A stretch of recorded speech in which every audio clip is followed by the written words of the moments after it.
So that's what we wanted to see, right? It is November 19th. All of this stuff happened on the 18th. It felt like a baseball day on Tuesday with the crunch of the 40-man roster, which is why I think all four major sports have done a fantastic job changing their schedule, putting in deadlines to make their sport relevant. In baseball, the World Series wasn't long ago, and we had a great day on Tuesday. Hope your day's off to a great start. It's Red Sox Now with me, Mike Antonellis, on social at the Radio Mike. I did quite the tweeting. Are they still calling it that? Yeah, quite the tweeting this morning. Follow me on there. If you click on my bio, it will take you to all of my personal social channels. We have great views every day. We've got a lot of new people, guys and gals who are on the channel. I can tell from your comments, which we'll do last. I can tell. I can see you new people. So thank you for that. Please subscribe. We do have more subscribers than viewers, but it's close, which is pretty cool. You know, we're almost at the amount of views a day as subscribers, and we're going to get to 3,000 soon. Thank you for being on board. The brain is always in motion. I asked about if you guys were interested in Discord. I didn't get a ton of feedback from that. That is fine. I will throw out millions of ideas, and I am so totally cool. If you guys and gals are not good with it, I had another idea yesterday, which I'm going to talk to the gang at FanArch. I would love to do a live show. I think if we did a live show, what do you think? Near Christmas time? I was thinking like a couple days before, like December 23rd. I thought the week of Christmas. If we did something at night, I think we would kill it. And this is not just me. This is all of you. Right? I mean, I'm putting myself out there. If we do a live show and we have no one viewing, then I'm the one that will take the hit, but I'm not worried about that. I think if we did a live show, we would have, could we get 1,000 people watching? If we got 100, I'd be happy. But I think a live show would be good. I want to do that. I think all of you deserve that. We can do everything in, real-time comments. I think that would be outstanding. And pretty much you talk about a show dictated by all of you. That's pretty much what it would be, and we could just fire away. And that's what the Red Sox did. I'm already seeing people that are. I think a lot of the complaining is fake. If you really are upset about the roster moves the Red Sox made to clear space, stop it. Stop it. All right, I'm going to start. Brennan Bernardino, tons of complaints. How unfair what the Red Sox did for him. Unfair? This is a guy they picked up off the streets who had pitched 2 1/3 innings in his career. The Red Sox were the first team to give him an opportunity. Was he good for them? Yes. It's business. He does not have the upside as we'll say that, we don't have to pair 1-for-1, but you added 3 really good pitchers. And trading him to Colorado, I am seeing 99% of this negative. That is actually a dream for him. Trust me on this. He is a journeyman. He's old. For a baseball guy, he's old. He knows that. He's in his 30s. He is going to probably be in the big leagues all year. That is a good thing what the Red Sox did. You trade him to a contender, he could get cut. He is probably going to be in the big leagues all year. Same with Cam Booser. I heard people say they did him dirty last year. He was in the big leagues all year. Bernardino is at the end. He is hoping just to stick on. There's nothing wrong. And they got a minor league outfielder, Braden Ward. Chris Murphy, command issues. He was kind of a first or second guy out in Winkowski getting DFA'd. None of these moves should bother you. They really should not bother you. Because you essentially, would you have made those trades? Think about this. Would you have traded Bernardino, Murphy, and Winkowski for Sandlin, Drowan, and Huberstein? Yes, you would. I did not think Huberstein would be protected. I will just tell you this from some inside, you guys know where I work. If you don't, I'm with the Woo Sox. I'm in coaches' meetings every day. We do a press conference before, and it just kind of felt that he might not have been one of the guys. That changed. Why? Because of his development. He was incredible at Double-A. He came up just to, when he was first called up, it was just to fill a spot. He went on the road.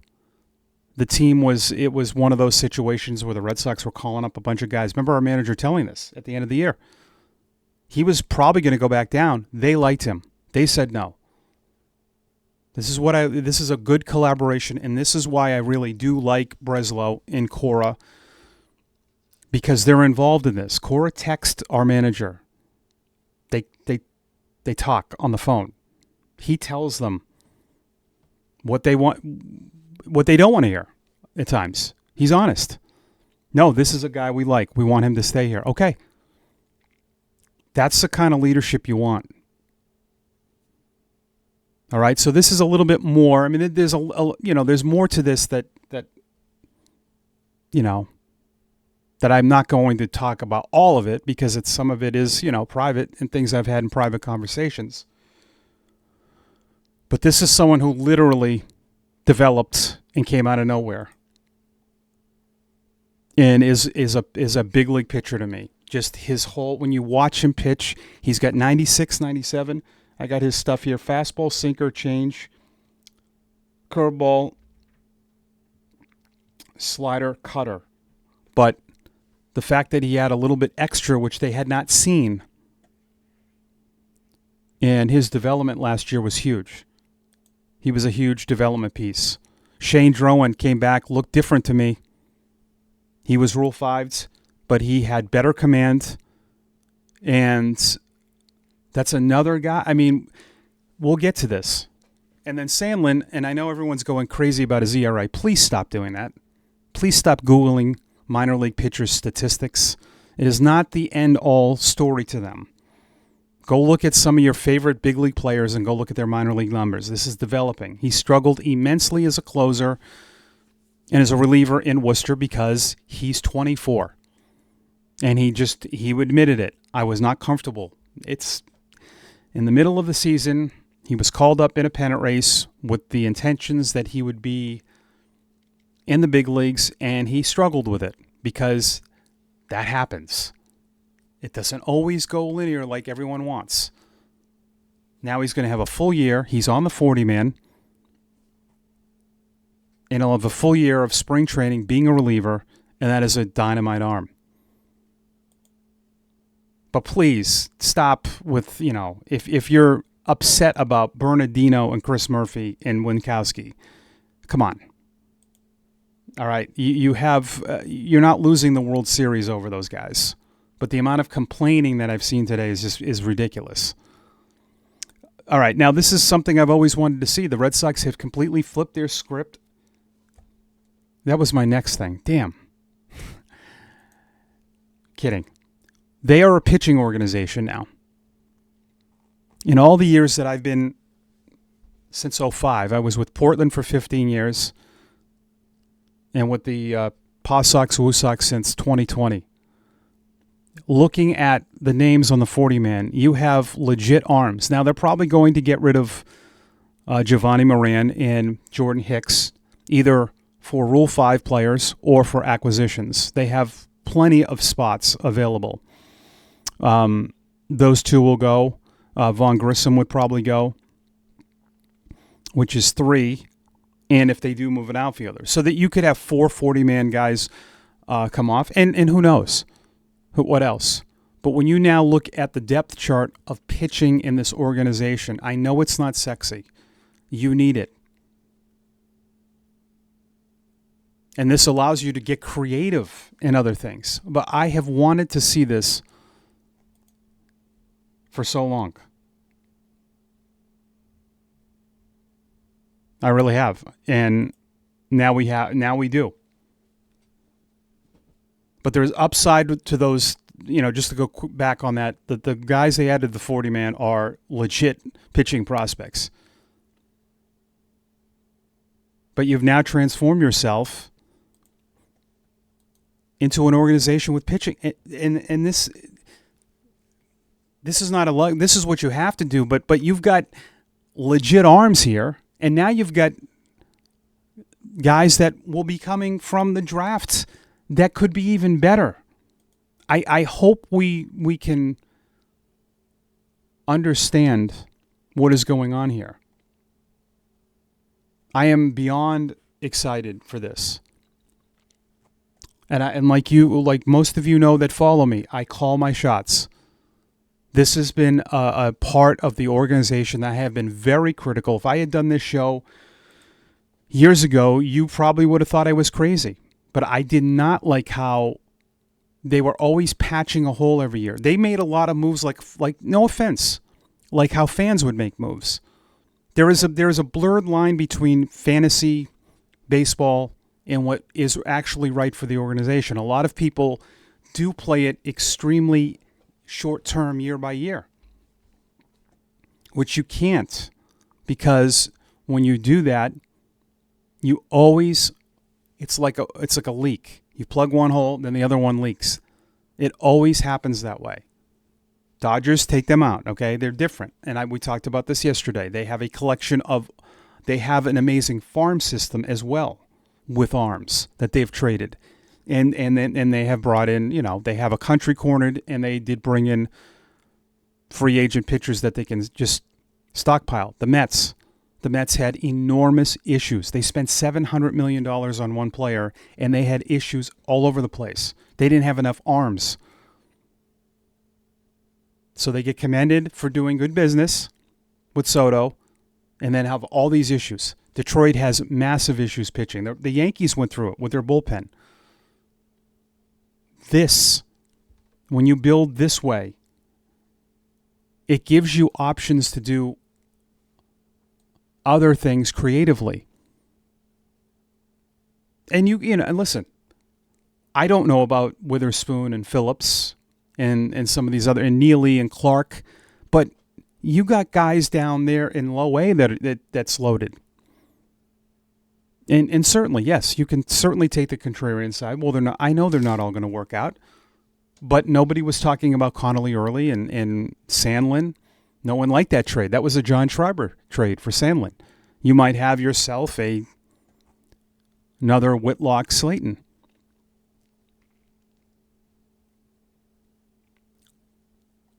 But you have a collection of arms that you never have. And here's a perfect example. Remember the Kyle Bearclaw game. Why did that happen? Oh, because Cora was trying to show the organization. No, that's what all the media said. That was the most ridiculous statement I've ever heard, by the way. He was the only pitcher we had stretched out. I was there. He was with us. We didn't have anybody. The arm in Double-A at the time that was stretched out was not ready to pitch in the big leagues. And we weren't stretching out relievers. And they changed that last year. They changed it 2 years ago because of the Bearclaw thing. They learned from that. So what we do now is we try to have more relievers that go multiple innings in case something happens. On that particular occurrence, we had 0. Our guys, so we could have sent up a reliever to pitch 1 inning or 2 innings. Bearclaw, it was his day to start. He left the ballpark either the night before or I think the day of. And that was your only option. Go back and look at the 2011 Red Sox. You can give me all the excuses you want and all that crap that the media leaked, which I think it's players that leaked that stuff to the Globe, because that's the in-house stuff that the Globe picked up is definitely a snitch inside the clubhouse. It wasn't Theo, it was a player or a staff member that didn't like Francona. Regardless, you collapsed because you had no players. Plain and simple. I'll recap that. Your collection of arms in 2011 in September might have been the worst month of pitching I've ever seen in my life. This is an opinion. I'll read you all of it tomorrow. You won't believe. And I was there. I was in Portland, and we were losing guys, and I'm like, well, they're not going to do anything. Go send them up. That is completely changed now. Now you dictate business. Oh, you want one of our pitchers? Okay. Well, we're gonna rob you now. They have that luxury. Crochet, Bayo, Houck's not going to be there. Tolley, Early, Dobbins, Crawford, Sandoval, Harrison, just part of the depth. You're going to add guys there. Now you've got Huberstein and Shane Drowan part of that. And who else? Right? You have, let me just look at this. Bayo, this is alphabetical, or Bayo, Chapman, Crawford, Criswell, Crochet, Dobbins, Drowan, Early, Fitz. Kyle Harrison was pretty good, wasn't he? Hicks will be gone. Houck won't pitch. Zach Kelly, Perales, Sandlin, Sandoval, Slayton, Tolley, Huberstein, Weissert, and Whitlock. That's a pretty good 40-man roster pitching staff, which you're going to subtract, which you could still add to. And this is all under the watch of Breslow. And I give Heim a lot of credit. We got a comment about that, and we'll talk about that. But his mission was to fix this. He's an ex-pitcher. Alex Cora is right there with him. And this is something they have struggled with forever. This is a joke that, like I said, I've been in the organization since 2005. I don't think people realize John Lester was drafted by Dan Duquette. If you look at the starting pitchers that they developed in my time frame from being in the organization from 2005, let's go pre Breslow. Now, you got to give Heim credit for drafting some of these guys as well, but regardless, we'll put Heim in there because of Bayo. Think about how many legit starters that you developed from 2005 through 20, 21, 22. Anyone? Bueller? Lester? Buchholz? Who else? Bayo? Legit. Not many. Not many. And you already have more in the last couple of years. This is what, because they're pearls. They're diamonds, these guys. It might allow you now to get uncomfortable with someone maybe you don't want to get rid of because you have so many other guys waiting in the wings. And it will allow you to not be desperate. No, we'll pass on Joe Ryan. We're good. No, you guys need number 2. Yeah, I know. But we're good. We're not going to give you Tolley and Early. We're not doing that. We're fine. There's plenty of guys in free. That's what you want. That's what you want. Everyone's criticizing Baltimore this morning. And it's interesting, too, because Grayson Rodriguez hasn't pitched since last July. I like him. He is one of the most electric arms I've seen. But he's been hurt every year. And Baltimore's no outfielders. They've no outfielders, right? Mullins is gone. Tyler O'Neill was a disaster. They have no older players. And in an offseason, they had to trade a pitcher like that to get a big league outfielder. Why? Because they had to. They have no leverage. Well, they should have gone out and signed. Yeah, they should, but they won't. They won't sign Schwarber or one of those big guys. That's not how they do business. Also, think about, before we get to the comments, what does that trade tell you about the trade deadline? Baltimore had to give up a pitcher like that to get an outfielder for 1 year in the offseason? Also, don't think that means Duran and Abreu and Rafaela get you more. It doesn't correlate like that. It doesn't work that way. Why weren't the Red Sox in on Rodriguez? Well, I would imagine they were. And Baltimore, again, trading him to us, business-wise, pretty horrible. Even if they get a better player, yes, or maybe they didn't like any of our guys. I would think a lot of teams were in on that. But you should really, I'm going to oversell this to death. You should really appreciate what's happening right now. This is the start of something that could be very special here because they have not had something like this, and they've won. If you think about it, they've won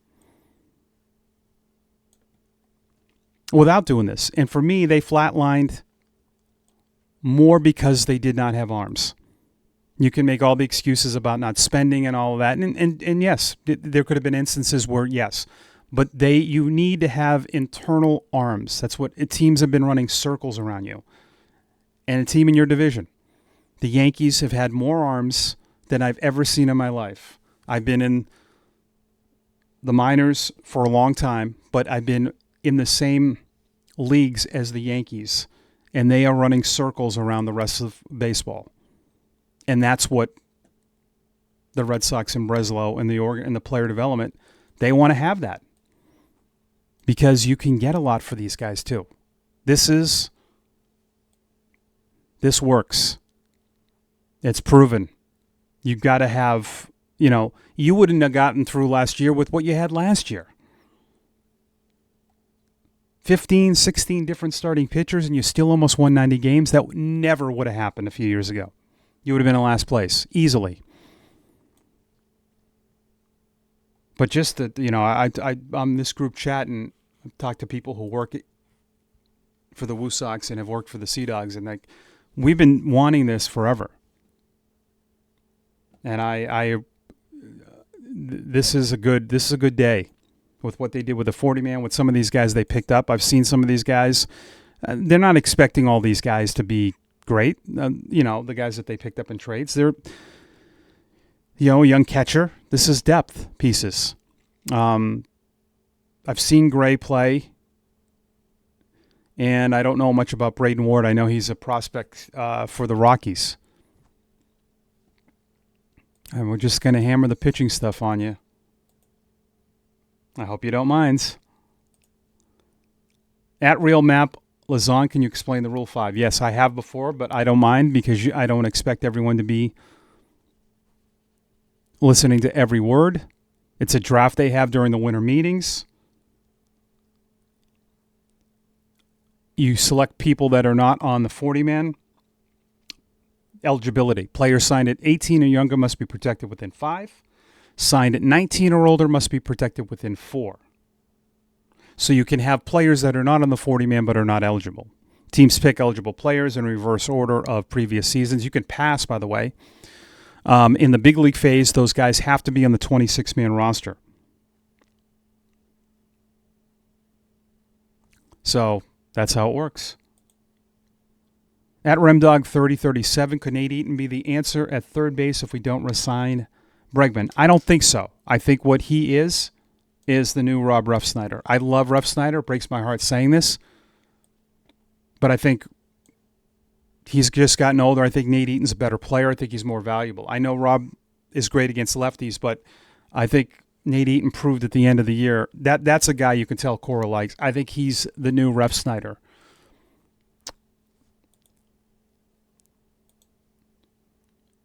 At Candef Cafardo 416, what credit do you give Breslow's predecessor for developing the farm system? A lot. I think they've kind of segued right together. Absolutely. I love Heim. Heim's a great guy.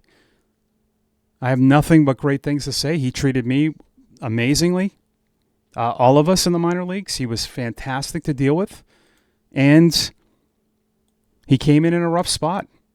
It's why Mike Vrabel, and I will go into a football, and a lot of people think it's a conspiracy when I say this. It's not. Mike Vrabel could have had that job last year. There was no way the Patriots were going to hire. He was not going to take that job after Belichick. Look at Bill Parcells' track record of when he took over a franchise. He took over a franchise when it was a disaster. Heim had a tough spot taking over for Dombrowski. It's always the guy after the guy taking over from a legend in any leadership role.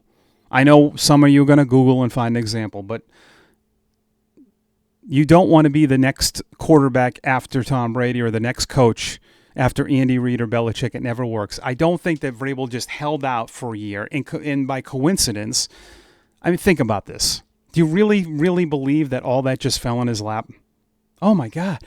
They just happened to be bad, and he just took a year off because he wanted to learn more? Come on. He knew that job could be open.